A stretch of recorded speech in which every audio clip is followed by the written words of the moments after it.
All right, welcome to this episode of Chess Table Talks. This week we have the illustrious PATx. How you doing today, sir? I'm good. How are you? Illustrious. Outstanding, can't complain. Now, as always, I don't like to introduce people. I like to let them introduce themselves. So tell the people who you are and what you do, sir. Yeah, so I'm PATx. I'm a recording artist, filmmaker, educator, and I just like to create. All right. Let's start with music first. What would you describe your style as, like your musical style? I would say that I mix alternative and metal with hip hop. Yeah. So I'm familiar with the music, but like I said, you say you mix alternative, which is like more of like a rock kind of sound with hip hop. With that mix of sounds, like maybe rock and hip hop, do you find that your audience, like the demographics of your audience, maybe more one race than the other, or do you tend to take more people from the rock demographic or the hip hop demographic that makes up your fan base, you think?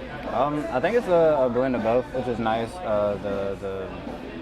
From a racial standpoint, the people that like alternative and metal are like, not to be stereotypical, but poor white kids, right? Right. Whereas like the majority of like hip hop heads are poor black kids, right? And so Right. there's a lot of relatability in that regard. And I think I bring in black and brown people from hip hop, and there's still some that are into alternative and hip hop, because I'm one of them. And same thing for the white kids, right? And then you'll start to see sort of that overlap to where now the kids that are hip hop are like a little bit more open to different genres, right? Or the people that like metal and alternative are a little bit more open to hip hop. Just because each one of them have their own like mainstream examples that aren't representative of that entire genre, you know Right. what I mean? And so I think whenever they listen to my music, they want to venture out and see more examples of that genre, if that makes sense. Do you ever run into an issue, maybe since you've been creating music or now, or maybe early on, was it difficult to do this type of music? Did you find that black people were like, why are you doing this white boy shit? Or, you know, maybe white kids like, hey, what are you doing? Like, or, you know, did you find it hard to find your lane and to stay in it, you know, because I know how people can be. Did you ever get any kind of negative feedback from your style and how you got to that? Yeah, for sure. And then on both ends of the spectrum, right, there's some like metal purists that would deem this as not metal, or like once I started doing heavier vocals on a hip hop song, it's suddenly like not hip hop anymore in Right. some people's eyes. But I think whenever like you do your due diligence and actually research the pockets that you want to get in, right, you're able to kind of combat less informed people, you know what I mean? Right. Even like heavier vocals, right, that's something that's prevalent in a lot of different genres, right? A lot of people think of like metal as associated with like the devil and this, that, and the third, Right. because of how you present your vocals. But I've seen countless people shout and hit fry screams and stuff in church, you know what I mean? Right. And so stylistically, the vocality you can see across a bunch of different genres, you know what I mean? And so I think just knowing about music and being a student of music just kind of helps you decipher like what you're going to respond to and what you're not going to respond to. Right. And speaking of being a student of the game, like, you know, knowing that a lot of these genres of music originally were black art forms anyway, you know, rock and roll is originally a black art form, Right. you know. So when I hear black kids, you know, say stuff like that, it's like you just don't even know your own history to know that Yeah. we started this too, you know. Right. I can jump into any pocket because music is black. You know? Right. And somewhere down the line, it all kind of originates to the original man. You know what I mean? Right. So that being said, you know, do you feel that you say how maybe artists perceive you and maybe your fans perceive you, but venue owners and people that book you, do you find that maybe, because I think we all know that sometimes venues and venue owners can be racist, like it can be very, for lack of a better word, dismissive of black talent. Do you find that maybe because you do an art form that's kind of like, you know, a little bit of rock, that it's easier to find people that want to book you in venues, or maybe it's a little more difficult? Or do you think that like they take that into account, that your fan base may be more racially mixed, so we want to book you, you might be a safer look than someone else maybe that's traditionally hip hop? I think there's examples of both, right? I think with me understanding the pocket that I want to be in, there's certain things that I've consequently signed up for, right? So like I'm probably not the best festival artist, you know what I mean? Because my music's not as family friendly, or I would have to kind of tone down the catalog, you know what I mean? Right. Versus like, I can't be in anybody's brain in terms of why they would or wouldn't book me, but it's like if I have a good draw, I have a good draw, you know what I mean? So right. A lot of times we attribute why a venue won't do this, that, and the third to what genre it is or racism, and those things very much do exist, right? Like if you're packing out shows and this venue still won't book you, right, then there's probably some other reason, right? But a lot of times it just comes down to, are you bringing bodies in the door, right? And is that venue the right fit for that style of music, you know what I mean? Right. Like, this venue makes sense to me because it looks grungy and it's a hole in the wall and that's my pocket, you know what I mean? Right. This venue has a grand piano that costs $10,000, right? And then older or middle class people are there, and you know what I mean? It's a fine dining type situation. Do I have music for that? Sure. Is that like the best look for my brand? Probably not, you know? So I think there's a lot of things to take into consideration when answering that, you know? Okay. As far as your music goes, are you working on anything? Do you have any projects out now that you're promoting? Any videos? Like what, as far as music goes, because you go into a few different lanes, like you said, with movies and your production company. As far as just solely music, what's going on with PATx and music right now? I'm really just figuring out what to do with my catalog, right? And so I recently started a Patreon that just has my entire catalog on it, you know what I mean? And it took a lot of stress off of me in regards to, I gotta get all this music out, or I made this in 2019 and it's still not out. Well, I can't just like drop a song every week because then it gives it no time to promote it and blah, blah, blah, you know what I mean? So it's like, all right, well, every song's not gonna get dropped, you know what I mean? There's some songs in the vault that'll never see the light of day, never be on streaming, right? I always have a lowercase x anytime I spell something with the X in it. Spotify don't care about that shit, you know what I mean? They're gonna correctly spell it, so maybe I won't drop this song because it's not, you know what I mean, capitalized the way I want it to be. And so I was like, all right, well, how can I apply some exclusivity to the people that really, really rock with me and the people that just kind of like casually listen, or even our fans, but just not to that capacity, you know what I mean? Because I'm a huge fan of a bunch of different artists. I'm not on any of their Patreons, you know what I mean? So that's not to say that they're not true fans, but how can I provide some exclusivity? All right, cool. If you really, really rock with the music like that, here's all of it, you know what I mean? And whether it gets released or not, it's always going to be here, you know? So that's really what I'm kind of focusing on, and it just makes that process fun again, you know, because I don't have to necessarily think about the business side of things for every single song. It's like, all right, well, if I don't want to worry about this right now, cool, I'll put it up here, and there's a couple of people that are going to rock with it, know that it exists, and then maybe later it'll go on streaming or something. Right. Just me personally being a fan of yours, and just knowing you personally as well, I noticed that is something that you are very meticulous, and you are very good with the business side of the music, and the business side of all of your endeavors. How did you come about that? How did you know that, hey, I need to know the ins and outs of the business part of this? Yeah. I think like out of necessity, and like honestly, a lot of times a place is like desperation, you know what I mean? Like sometimes with most things you get fed up enough to the point where like you have to like research and, you know what I mean, like trial and error and blah blah blah blah. And so of course I wanted to just drop music and do all like the glamorous and fun aspects of it, but I got frustrated enough with not enough people listening or not being where I wanted to kind of be with everything that I like. You know what I mean? You have to learn about it eventually. And so for anybody that's kind of like avoiding that or doesn't necessarily know, you know what I mean, about this, that, and the third, it's just because, yeah, you're whether like willingly or subconsciously avoiding it, or you just haven't been fed up with where you are enough yet to kind of do that, you know what I mean? So yeah, it wasn't like here's a book I read and it put me on game, you know what I mean? It's like, nah, I looked this up, I tried it, it failed miserably, you know what I mean? I tried it again, it kind of worked. Got a little bit more game, revisited it, and now it works. This thing worked, this thing didn't work, you know what I mean? Over the course of like years, you know. Right, so a lot of trial and error. A lot of trial and error. That's what's up. Like I said, I think a lot of musicians don't worry about the business part of it, or they worry about it too late. So that's great that you're that you're up on that. So as far as Colombia, the Colombia music scene goes, who are some of your favorite Colombia artists? JB Sampson's dope, Hero's dope, Tony Esther, Tim the Vibe, and I apologize in advance for people that I don't name drop, but I don't know. There's a lot of dope talent. I'm just thinking about people that I listen to in perpetuity. Right. Easyola's beat tape, Syncopated Dreams. Syncopated Dreams. Like Yeah. I play that before class. You know what I mean?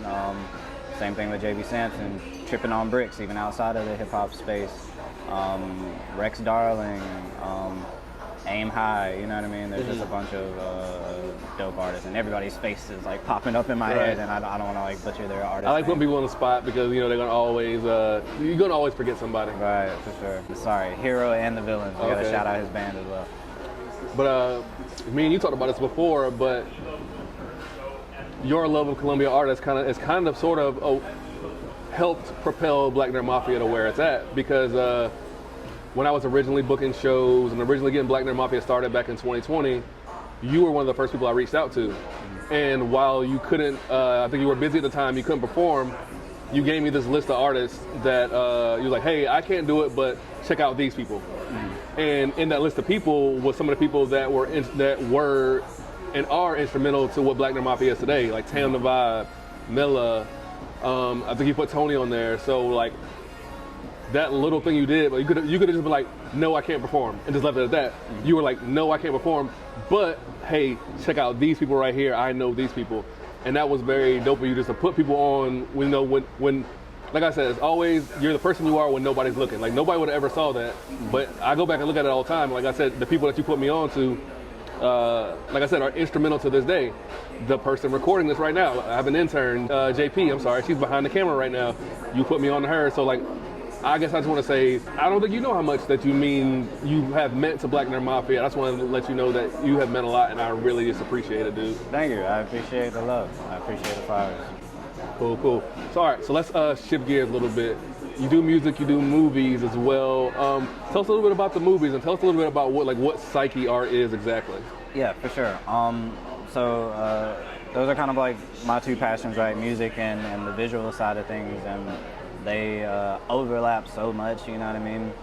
And I thought that although I did kind of put in a whole lot of work like while in school and like filming stuff and yada yada yada, I feel like I'm at a point in music now where it's like, this is what I want to make and this is what I made, you know what I mean? And so Right. there's not nearly as much disconnect between what I envision and how it comes out. Right. And I wanted to dedicate that same amount of time a little bit more to the film side of things, right, to kind of bridge that gap. And so right now we're in pre-production for a short film. My latest single, That's What's Up, it started as kind of a music video concept for that, and then just kind of grew into a full-scale production that we're putting a lot of budget and time behind, right, with cast of people, doing like a full kind of marketing, fundraising, rollout, and blah, blah, blah.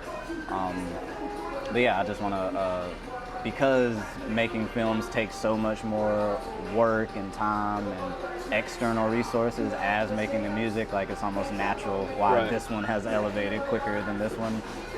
Not to say that this one hasn't, it's just it's a lot bigger of a commitment, Right. you know, and so I want to stop shying away from that as much as I used to, right? It's like, that's gonna be too expensive, or that's too much work. It's like, Right. let's dive in and get both of these things up to par.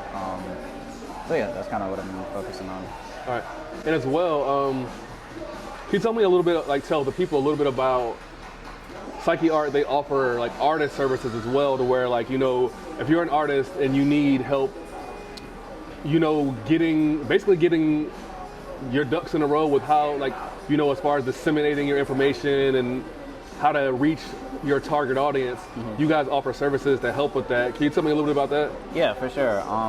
So originally I wanted to start Psyche Art to bring about a little bit more opportunities to collaborate with people, to where it wouldn't necessarily make sense with PATx, right? Like, there's all these great artists that we just make totally different music, so it doesn't make sense for us to feature on each other's songs, you know what I mean? We can jam out and whatnot, but it might not make sense. So from a business perspective, right? Or even some of the film concepts I have or other people have and whatnot. And then even like the marketing end of things. I'll never sit here and pretend like I have everything figured out, you know what I mean? But that doesn't mean I can't help people with the things that I have figured out. And so I decided to kind of just put people on game in sort of a free way, right? But to also use that as an opportunity to bring in some income for myself so I can continue to promote Psyche or continue to promote my stuff.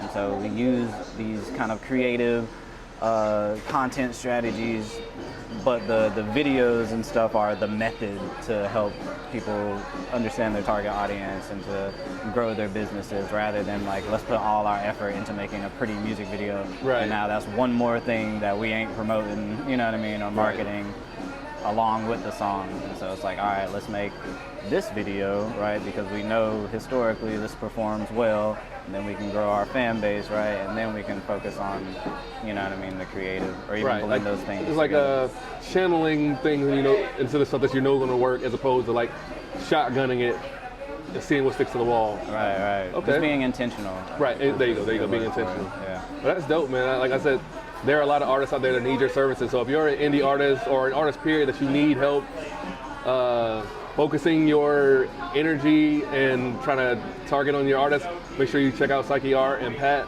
with that. One of the things you said you also do I want to tap into is that you're an educator, which this is one of the things that surprised me the most, that like you're a young person and you are a professor. You're a professor at USC, University of South Carolina, and as well as Benedict College, or Benedict College. And how did that come to be? Like, how did somebody your age become a professor? Yeah. And how is it helping you with your music, your production, your film, everything else? Like, how is being an educator helping you on the creative side? So it started from the creative side, right? Like I said, I was doing a lot of things outside of school, right? And a lot of my teachers would kind of notice that, right?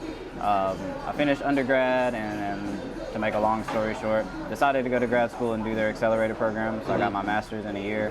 And then my advisor kind of put me on game and said, hey, you were a TA during grad school, so you got the credentials, you know what I mean, and whatnot to teach. And so I taught sound design that summer and was kind of adjuncting at USC. And then one of the professors from my graduate program talked about me to the department chair at Benedict College, Gina Moore.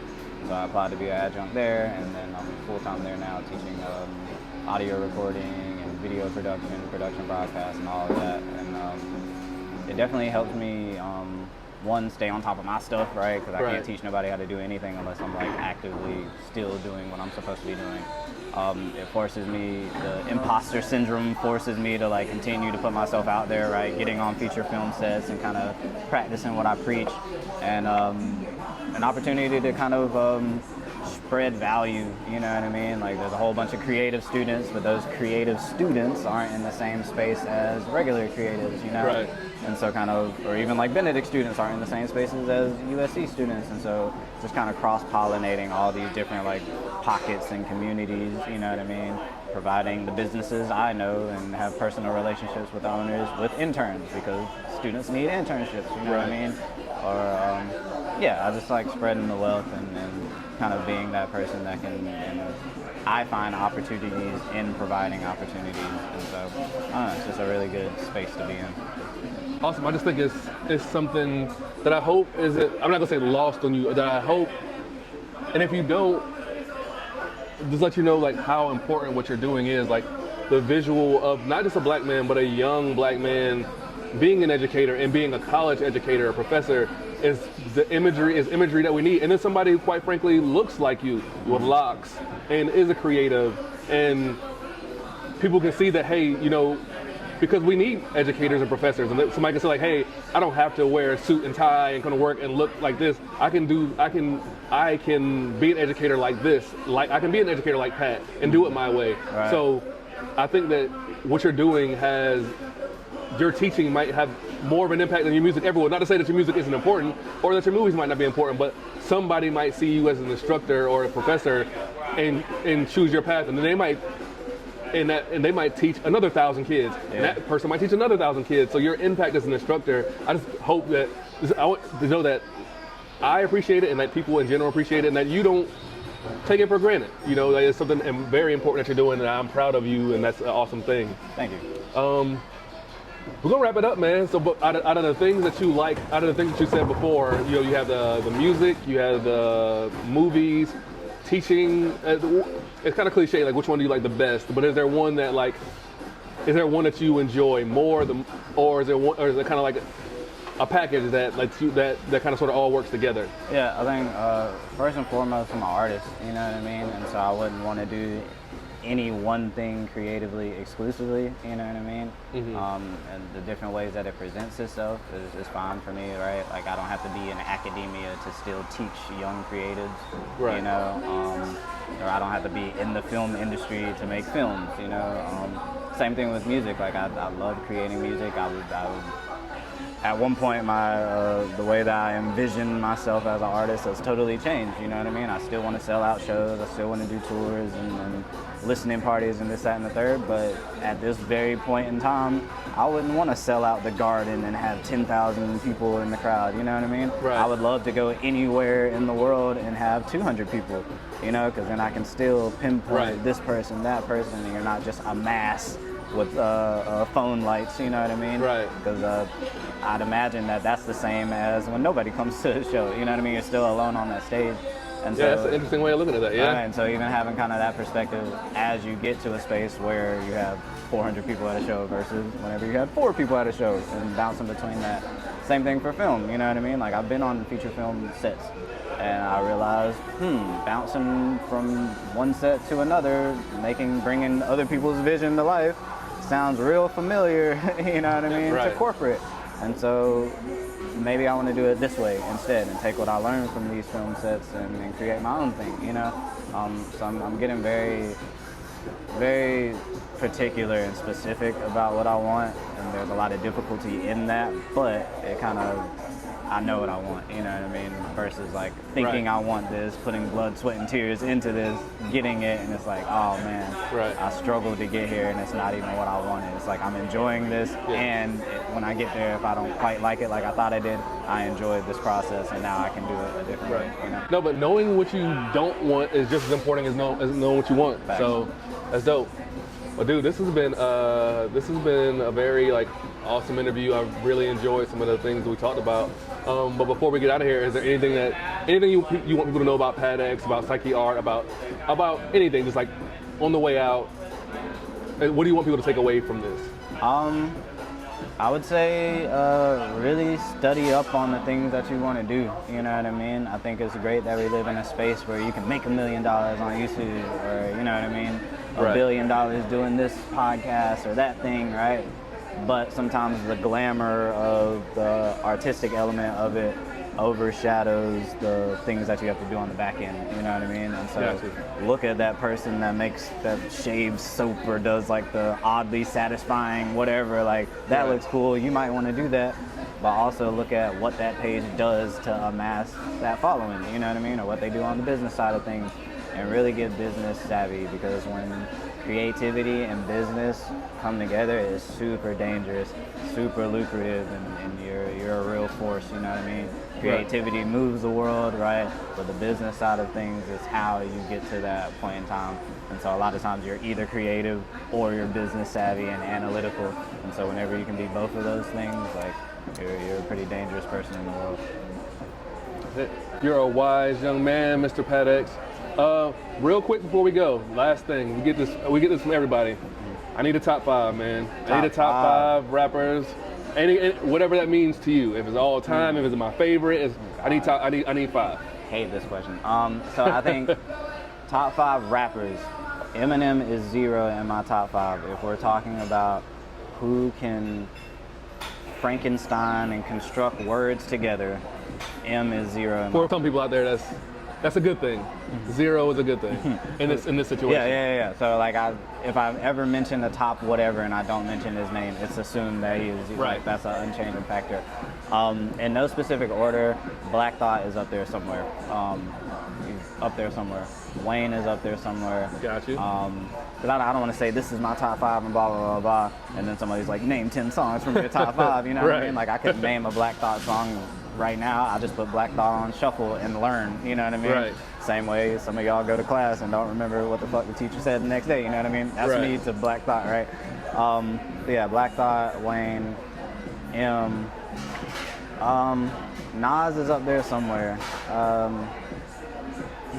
Andre 3000's up there somewhere. King Los is just an honorable mention. That's probably not in a lot of people's top. King Los is crazy. Royce the 5'9" somewhere up there. Papoose is somewhere up there. Once again, just in terms of who can take words and actually craft them and amalgamate them in any type of way that they want to.